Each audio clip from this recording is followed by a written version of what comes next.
Pourquoi s'endetter pour acheter une perruque vue sur la tête d'une influenceuse, alors que la même perruque sur ta tête ne mettra aucunement en lumière ta beauté? Pourquoi se débattre dans tous les sens pour acheter le dernier portable à la mode, alors que la version tant convoitée n'est en rien indispensable au travail que l'on fait? Portable qui, en fin de compte, ne servira qu'à lancer des appels et en recevoir et pas plus. Pourquoi vouloir acquérir une telle marque de voiture, un tel modèle, alors qu'on pouvait se contenter d'une telle autre sans s'endetter ou sans s'appauvrir? Pourquoi vouloir une telle marque de vêtements pas pour ces modèles qui plairaient, mais juste pour signer le corps de cette marque, pour le faire voir aux autres? Pourquoi vouloir à tout prix ce dont on n'a pas les moyens aujourd'hui à l'instant T, au point d'en faire un souci et sacrifier sa joie et sa paix intérieure? Quelles que soient les réponses que chacun pourrait apporter à ces questions, si on fait preuve d'honnêteté et de bonne foi, on découvrira que le regard des autres en est la cause profonde. Consciemment ou inconsciemment, on veut être validé par les autres, considéré par les autres, et même se sentir supérieur aux autres. Faire du regard des autres l'unité de mesure de sa propre valeur est la plus grande erreur que l'on puisse faire dans sa vie. La personne qui se sert d'une telle unité de mesure ne vaudra jamais rien, ou pas grand-chose à ses propres yeux. Il passera toute sa vie à courir en voulant rattraper les autres, à vouloir être comme les autres, ou à vouloir les surpasser. C'est la plus grande bêtise humaine qui puisse exister. Il y a toujours au moins une chose qu'autrui fait mieux que soi. Chercher donc à être comme autrui ou vouloir être plus important, c'est comme vouloir remplir d'eau une passoire. On peut avoir des personnes inspirantes, motivantes, des personnes dont les témoignages de vie boostent notre volonté à aller de l'avant.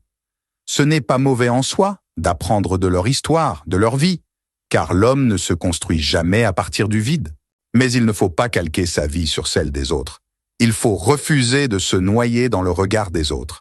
Chacun doit revendiquer son authenticité dans l'acceptation de ce qu'il est, de ce qu'il a, pour penser son futur de façon objective et se réaliser pleinement avec ses talents, ses atouts, ses aptitudes.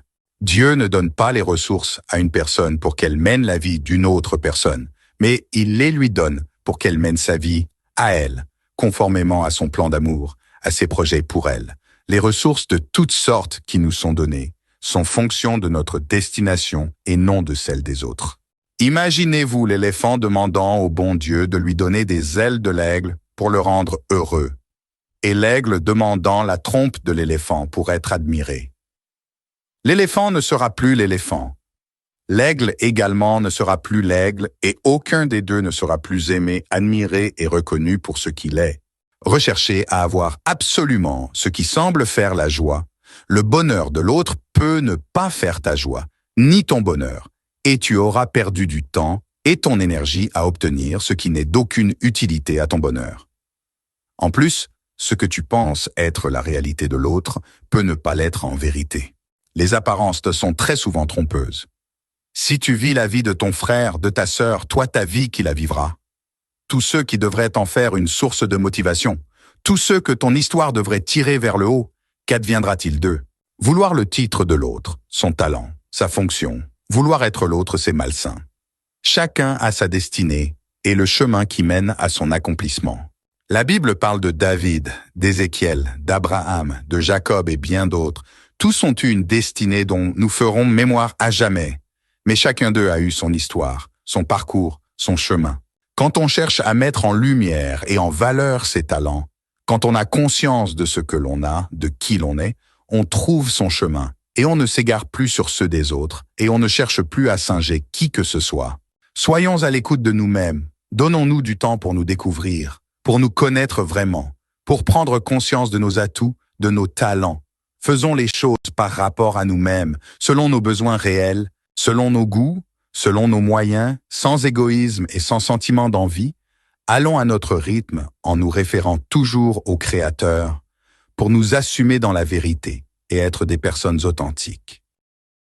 La vie, ce avec quoi elle se construit, ceux avec qui elle se bâtit, la source spirituelle qui l'arrose, détermine sa beauté, sa qualité, son impact sur soi et sur les autres. Essence de vie vous le rappellera sans cesse, telle est sa mission.